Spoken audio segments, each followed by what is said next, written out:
Welcome to the Mike Litton Experience Podcast. Mike has over 31 years experience in real estate, finance, and investing. He's passionate about being a father, a teacher, a realtor, an investor, and a leader. Everyone has a story, and our passion is to help them tell it. And now, introducing the host of the Mike Litton Experience, Mike Litton. So what can you expect from the Mike Litton Experience? You can expect stories that will inspire, motivate, advice that will sharpen your focus, and expert information on real estate, finance, and market conditions. I knew what I didn't know because I knew that I knew nothing. Mm-hmm. So instead, I just stood on the shoulders of my mentors, of the giants around me, and I went out of my way. And I spoke to 120 doctors, all of which were really interested in this vision and this idea, and were all of them which gave me really valuable knowledge. Mm-hmm. And I spoke to so many more scientists, and I spoke to people who had diabetes, who had this problem. I got a really good read of that problem and the needs around it. And then I started learning about other potential applications. And that's when my life changed. Mm-hmm. Because when we realized that, Mike, it was a moment of it was around the same time that we started applying for competitions and grants, and we got so successful with those competitions. Like, people really started seeing it, and so I started having to travel the world. I mean, I went to a bunch of countries around America, like North America, South America, Europe. I've been writing grants with international collaborators, writing grants with my old mentors in Brazil, with my new mentors in the US, like non-dilutive funding opportunities. We started raising private capital at one point. We got an angel investor, and then and I know it's a lot, right? But we started realizing that we could change people's lives, we could make an impact. And then we got this huge high visibility and high, like, very prestigious competition, South by Southwest, mm-hmm. which is amazing. It's like a music festival. It's also a pitch competition. It's yeah. very, Dwayne Wade's going to be there. It's like, what? Yeah, exactly. It's right. Like, and we realized that we could become a voice for the future of entrepreneurs in a way too. It's like, we did this, well, you can do it too. Mm-hmm. And that's the thing. It's like, I do have a very outlier story, and I'm a very extroverted person, but really, I truly believe from the bottom of my heart that if you put your passion into something and you're dedicated and you're willing to know that you don't know everything, and you can go to the people who do and can create and be that connection, especially young people. We bring that fresh, refreshing perspective. You mentioned it yourself. I'm not refreshing because I'm authentic. I'm refreshing because I'm young. And so I can bring this. You're refreshing because you're young and authentic. That's what I was telling you. Maybe. Yeah. You're both. No, you're both. And that's not normal. Okay. What's normal is when you're young, you might be full of yourself. You might be, ambitious. You might be whatever, right? But you're typically not very authentic. And you're not very passionate about making a difference in this world and healing people. Yeah. Okay? You are. And that's what makes you unique. I took that leap of faith. And I got you. You mentioned that outlier thing, okay? And that's Malcolm Gladwell's book, The Outlier. And what he talks about in The Outlier, and this is for people that haven't read the book, okay, and don't know about it. By the way, I highly recommend it. I've read it a couple of times. Malcolm Gladwell talks about people like Bill Gates and people who are absolutely, Warren Buffett, right? People who are the tops of the tops, Elon Musk, they're the tops of the top in everything that they do, and they have invested on an average over 10,000 hours in whatever it is that is their chosen profession, right? So with Gates, it was coding, right? With Musk, it's building his business and technology and space and all this stuff, right? With Buffett, it's investing, right? So whatever it is they're doing that allows them to stand out, right? That makes them a champion. They've spent and invested an enormous amount of hours, average 10,000 plus. And so that's what you were talking about in terms of being an outlier. That's where you qualify for that through that book by Malcolm Gladwell. So I wanted to make sure people knew that. But So talk to me about where you are now. So is this a company you started with your dad? Yep. Okay. Yep. So the name of your company is what? It's called Asclepi, and Right. it comes from the Greek god of wound healing, Asclepius. So, Okay. and I came up with this when I was 14, and I wanted to stick to the name because it's funny. But Well, I like the name. I just didn't know how to say it. Right. of And I had course, no idea where it came from. yeah, So, right. So I'm literally spelling it out and looking it up, and I'm going, okay, where'd they come up with this? Right. That was one of the first questions I came up with when I was researching you. no, we should put it on our website. Yeah, no, Asclepi comes from the Greek god of wound healing, Asclepius. So it's a word play. So it's Put it on your Asclepius is known website, as will you please? yeah, I Yeah. will. Okay. I got you. Okay. Asclepius is known as the healer of all wounds. Right. So we wanted to say, but it feels very singular, right? Asclepius, it's like singular. So we wanted to say, well, we're making a bunch of little healers of all wounds. So we're making Asclepi, right? Right. plural. Yeah, Right. that's why there's those eyes there. It's That's like right. fungus, right? That's It's right. like That's right. and I wanted that minimalist feel of, Asclepi with two eyes feels simple. It feels minimalist. It feels like, a not new app kind of deal. And Right. and we want to show as well that there's beauty in simplicity and there's beauty in your own body and what you can do for yourself as well. And so Well, that's you're hitting on something that's a real sort of passion of mine. And that is people creating their bodies or making their bodies into a healing machine. yeah.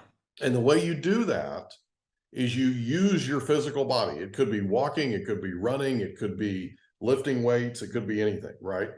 And I had an experience with this. I had a health scare in 2018, and I don't know if you remember this, but in 2007, into 2017, beginning of 2018, there was a flu that was going around, and it was one of the deadliest in decades. The hospitals were filling up. It was a healthcare crisis. It's all pre-COVID, right? And it took a couple of years before COVID, in fact.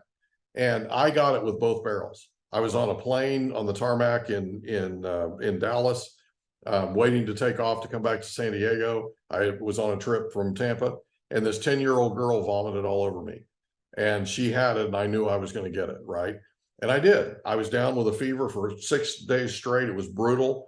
I finally got my fever to break, and I sit down at my computer at home to send a couple emails, and my heart is beating super fast. Yeah. I had tachycardia. I couldn't get it to slow down. So I drive myself to the emergency room, and I walk in, and they're like, "Why are you here?" And I went like this, and they immediately took me into a room and patted me up because they thought I might be having a heart attack, right? They ran all my vitals. It turned out that my blood sugar was 343. I was full on type 2 diabetic, full blown. Wow. 8.2 A1C, the whole thing. Okay. Yeah. Turns out I was 51 years old. And my dad was 51 years old when he was diagnosed with type 2 diabetes. Wow. Okay. So they bring in this, they put 2 full bags of saline in me and give me 5 units of insulin, and they send me home.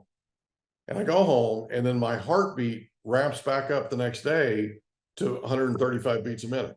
Okay. So now I'm tachycardia again. The doctor finally agrees to see me after I plead with them because they wanted to send me back to the emergency room. And she comes in and she immediately calms me down because there was some anxiousness there, right? Yeah, of course. Immediately calms me down and she says, "Listen," I said, "Doc, what do I need to do?" She said, "You need to lose weight." I said, "Doc, I've lost 104 pounds. And she said, "Well, you need to lose more and you need to do it now." Wow. The next 90 days, I lost 51 pounds. Wow. And I did it all with diet and exercise. Okay. Wow. But here's what I know.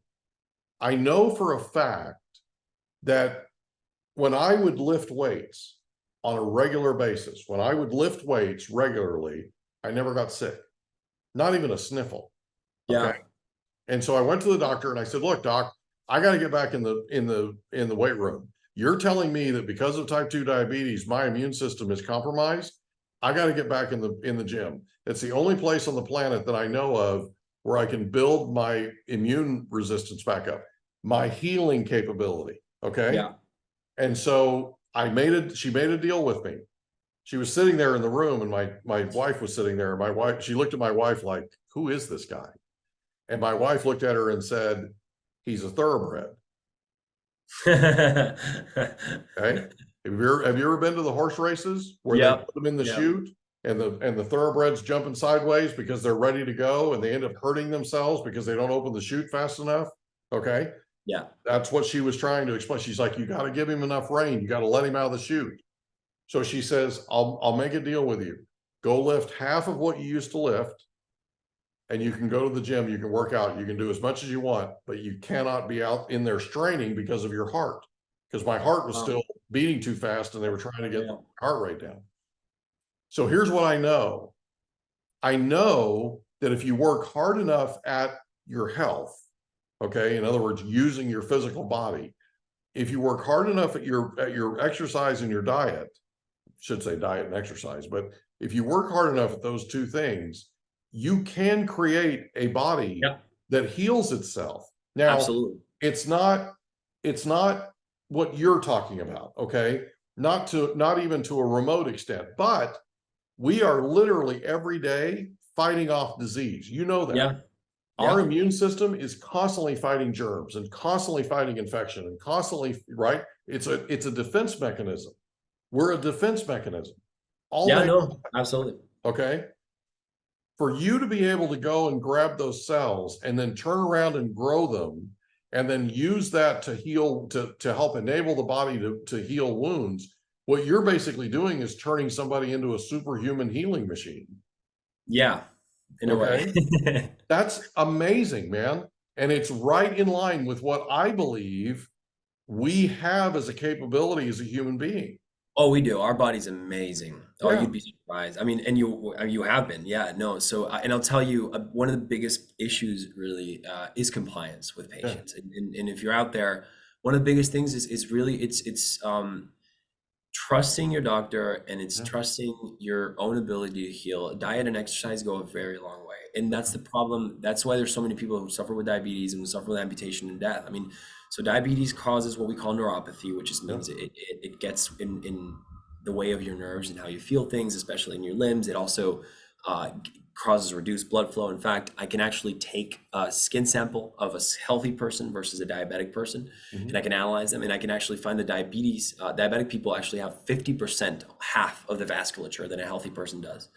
And the reason for that is because of this glucose, it's really drying you up. And so there's a very big health concern. I mean, I wouldn't have a job if people were able to get access to quality food and quality exercise and quality education around that and lifestyle, healthy lifestyles. But the way I see diabetes, Mike, and in a lot of these chronic diseases is really you're already a superhuman healing machine. The problem is when you're immunocompromised or when you're facing chronic disease, it's like you have a crutch. Like it's like you can't walk correctly. It's like, right? Because from a healing perspective. So all we're doing is giving your body's ability back to itself. We're empowering your body again back to where it was, and sometimes in some cases of healthy patients, we are creating a superhuman healing machine, because even healthy patients, the idea is you can actually reduce scarring with things like these, right? And so there's a lot of applications, but we're giving your body its ability to be itself again. And that's you're giving it a jump start, right? You're turbocharging it, I guess is the best way to put it, right? Yeah. You're just giving it some added help that it needs, because I'm not perfect. I mean, I have neuropathy in my feet, and I have neuropathy, right? And I have the symptoms and all the things, but what I'm doing right now, knock on wood, right, is I'm managing it with diet and exercise, right? So I'm managing it. I mean, as we sit right now, I'm pre-diabetic, okay? But I'm paying attention to it, and I'm making sure that I eat the way I should, and I'm making sure that I'm not perfect, okay? No, no one is. We're all but I'm trying to eat the way that I should. I'm trying to limit dramatically the amount of sugar that I take on. I mean, it's rough because sugar's in everything. It is in everything, especially here. There's a lot of hyper processed foods in America, and the diet here is tough. It's tough because sometimes you go to, and let's be honest, you go to a restaurant, right? And I mean, most of the options are supposed to be healthy are kind of trash. Like they're not great. Like, and I mean, I will tell you, having grown up in a country like Brazil, Food there is very different in a good sense. Like there's a lot more access to healthy food that is not, you know, bland, right? There and I also like there's a lot of diet. There's this doctor that I really love. I met him he was a speaker at one of the wound healing conferences I was at. He's his name's Dr. Lee. Mhm. And he has this book called I blank on the name. I think the book is, healing, like he's all about Mediterranean diet, and he's about like, nutrition and like healing, and and you'd be surprised with the kind of food you can eat to empower your body. For example, I'm going to tell you a little secret. Okay. Artichoke is a really good Okay. one actually, for your blood pressure and your sugar levels. But another one you might not believe. I'm talking good quality, but if you have a good quality cup of hot cocoa, but like it can't be just like, supermarket like chocolate milk. It has to be like good quality cocoa. Typically that comes from Costa Rica. I spent a lot of time there. I actually went to the Starbucks farm and saw it there myself, but Mhm. that actually within a month can double the amount of adult stem cells that you have circulating in your blood. So Cocoa. a day, you can have one cup of cocoa a day. Okay. And Now you know what? I'm going to tell send me, you the book. send me the book. I'm so excited. You have no idea how much you're playing at the end right now. I'm literally not going to sleep tonight. So Yeah, no, it's so the great. cocoa, I know you can't tell because I hide it well, but the cocoa, it's actual cocoa powder. Not cocoa powder as much as actual cocoa. I would say like chocolate. It's more like high percentage of cocoa chocolate. It's the chocolate part. The powder is more industrialized is the problem. So Okay. it's high quality chocolates that have cocoa amount and content actually are really good for your health. It's like a But it's the raw, ones that are more bitter, right? so it's like a raw cocoa. Right. It's yeah, exactly. Okay. And I saw it in his presentation and I was so surprised. I was like, are you serious? And yeah, and then there's also, chickens really, there's a lot of great ways that you could actually get food that that you wouldn't think is really good for you, but it is. And obviously everything's about diet, and it's about moderation. And Sure.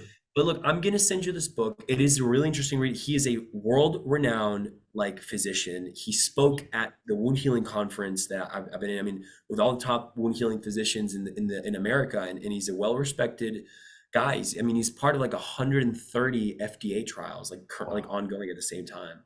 Wow. And it's fun because what I think in my job, really, the nature of my job, Mike, is really simple. It's we need to make health fun and affordable. Yeah.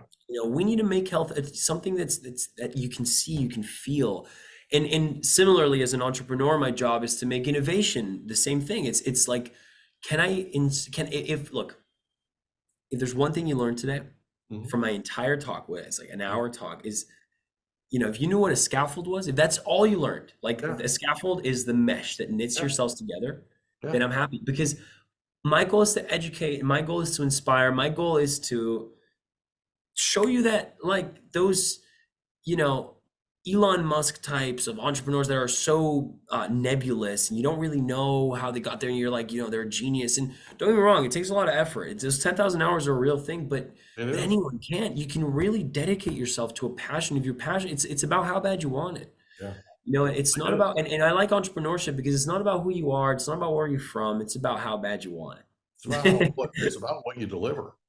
And it's about what you deliver. And you know what? And the reason I started a company with my father, and I really liked doing that, it's a family company, I would say, is that the first thing he ever told me was, look, if we're gonna get into business together, and I trust you, I believe in you, because there's people who told me to believe in you, and I've been seeing this, and so I feel like it's not crazy. But he told me, look, if we're gonna do things, we're gonna do things right, and if there's anyone, any time or any kind of person that's been involved in this company, they're gonna get what they deserve. They're gonna get just treatment. They're gonna get fairness, and they're gonna get in compensation and in treatment, and we're going to do things right. And that's something that also kind of became a really big part of our company culture, is that we run things in a really different way than like a traditional company does, and it works really well because the people that work with us actually really enjoy working with us, because they realize that we're really like we're just ourselves, and we're truly trying to help people, and we're truly trying to help each other and create mutual benefit for our partners. We just closed a $500,000 grant like last week. I was reviewing it yesterday, and it was with the MIT of Mexico. So it's the biggest, most prestigious research institution of Mexico, one of the top 5 in Latin America. I grew up like studying people from there. I was like, wow, these guys are cool. I mean, the army literally goes to these guys to like get new innovations every year. And I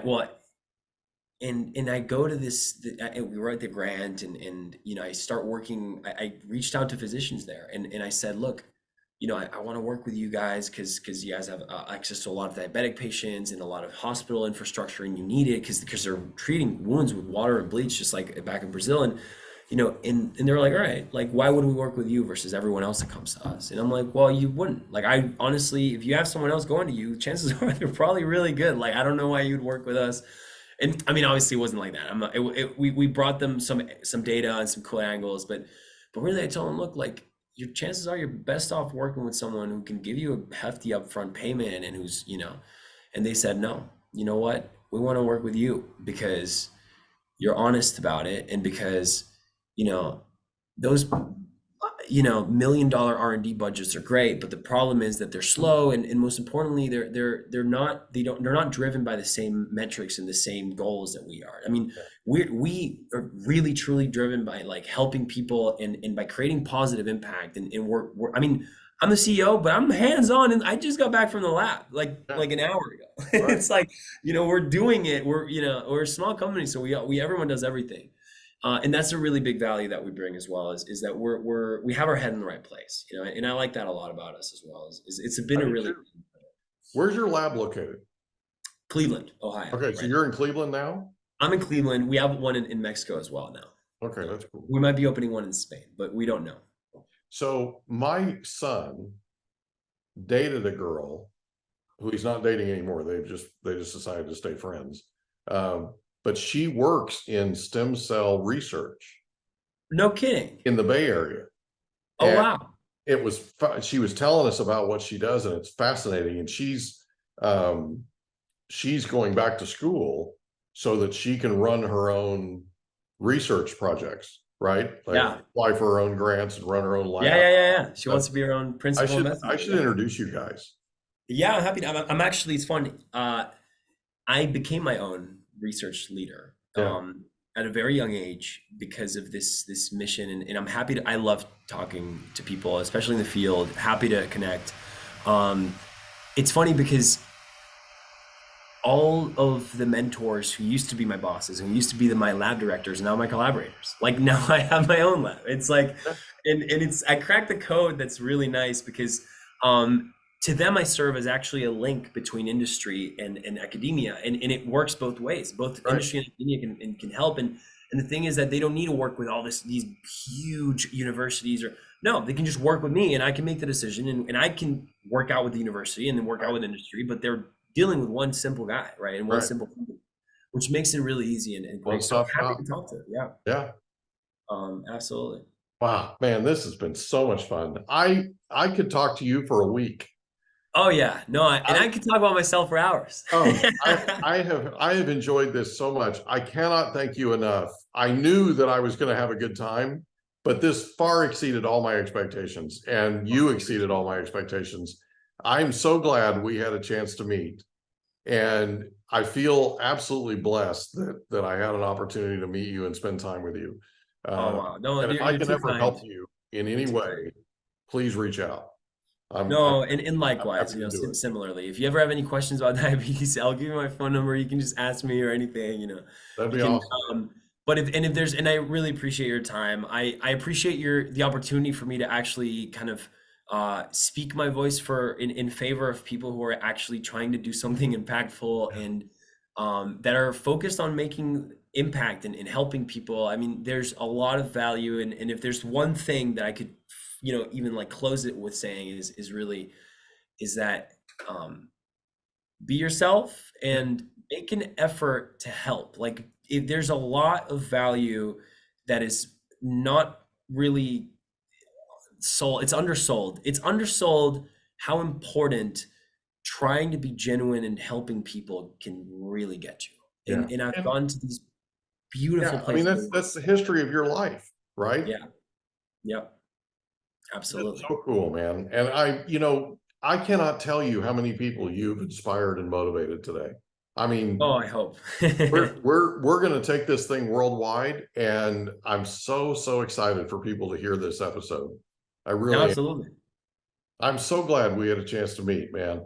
I really am. Franco, you're just, man, you're amazing. You picked up a new fan. So no, likewise. I appreciate it. And you can catch us where we'll be at South by Southwest in Austin, Texas in March 9th. And it'll be another great pitch, and I'll make sure to speak about it. And if there's anyone ever interested in learning more, I'm just your friendly neighborhood innovator. You can just reach out.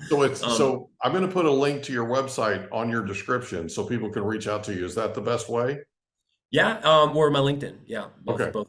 Okay. So I'm going to put that on your description. Okay. On the episode description. Awesome. So when it goes out, it'll go out to all our social media and all that kind of stuff. And then if you don't mind, put it out to yours. Right. I will, of course. And we'll see what kind of damage we can do. That sounds good. I like doing that. And it doesn't matter what kind of damage we can do, you can heal it, right? Yeah, exactly. Patch it right up.